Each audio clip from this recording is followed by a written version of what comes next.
Un des éléments importants à comprendre en rendu, c'est le frame buffer.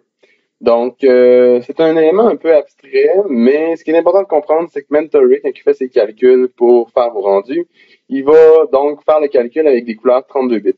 Donc, il va avoir assez d'informations pour pouvoir calculer les passes de rendu, dans le fond, que vous voulez faire de l'information. Et vous allez décider est-ce que vous voulez cette information-là ou est-ce que vous optimisez votre processus et vous le rejetez, cette information-là.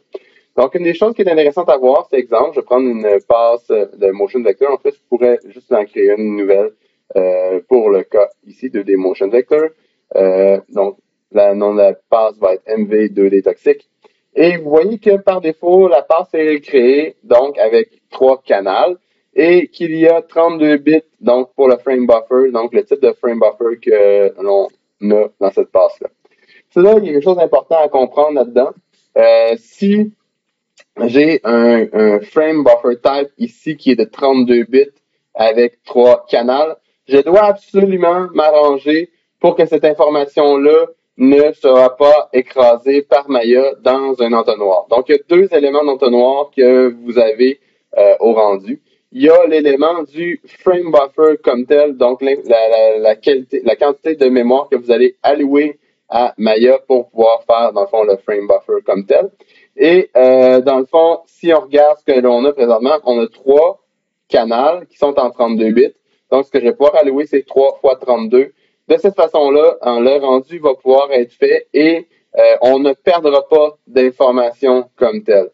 L'autre élément qui est important, ben c'est bien, on peut faire un rendu, mais on va avoir besoin aussi d'un container, dans le fond, d'un élément qui va contenir vos vos, votre image. Donc, la chose importante à comprendre, c'est que si, exemple, je fais mon rendu en PNG, ben le PNG est un format 4 fois 8 bits, donc vous allez assurément perdre de l'information par défaut comme ça.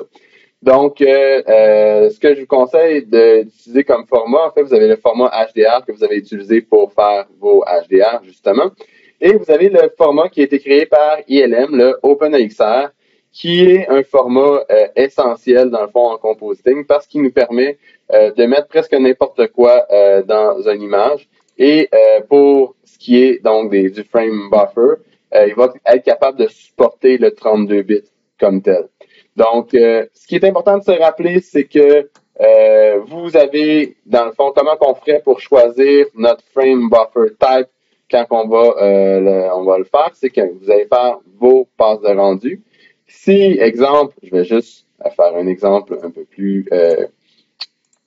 peu différent, donc pour que vous ayez un exemple qui puisse être un peu moins locké, parce que c'est clair que, dans le fond, le MV2D toxique, lui, est une passe, donc, qui est 32 bits par défaut.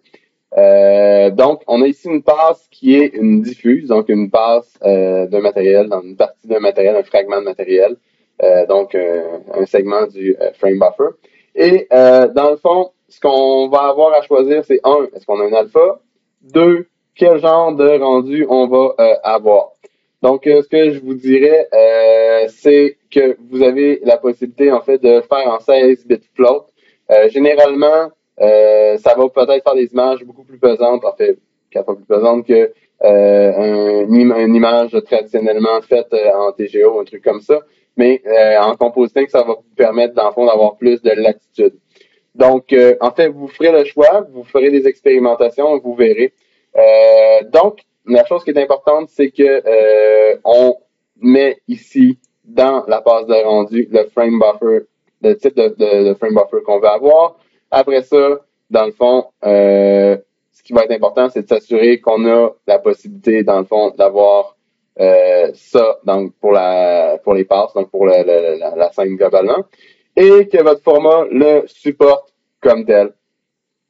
Donc, si on le fait ici dans la passe de rendu, ben vous pouvez, dans le fond, on pourrait faire 4 fois 16 half, en fait, RGBA, c'est le format qu'on va utiliser généralement. RGBA, c'est ça exactement, half comme ça. Et on pourra le sauver donc en OpenXR. L'OpenXR est un container et permet des petits et des grands ensembles, donc, dans l'intérieur de ce container-là, Donc, vous avez la possibilité de saver vos informations de couleur en 16 bits sans problème à l'intérieur de ce format-là. Donc, ça termine cette partie-là, simple.